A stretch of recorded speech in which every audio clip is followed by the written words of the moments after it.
Assalomu alaykum. Meni savobsevar yaqinlarim qaranglar. Men esingizda bo'lsa, har juma bu yoqqa dolisa qiynalgan bu oilani olib chiqaman dedim. Bu safar mana okamizga chiqdilar. Okamizning kurosida bitta oyog'i yo'qdi. Bizdan iltimos qildilar. Bizdan pul beringlar, boshqa emas. Qaranglar, hozir okamizning 5 nafar farzandi bor. Bog'chada o'qiydi. Yana ikkitasi maktabchalarni olib borib kelishga mashinalari yo'q ekan. Skuterlari bor ekan. Skuterlarni ko'rsanglar bo'ladi.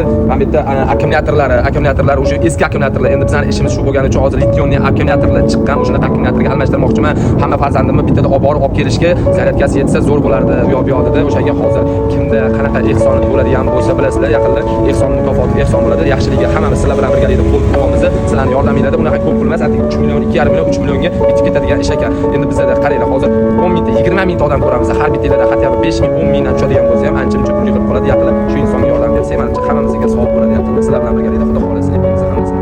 Assalomu alaykum. Xalqim, assalomu alaykum. Bu Temur bratda men anchadan beri kuzataman. Biroq o'zi aytganimga kelishdi.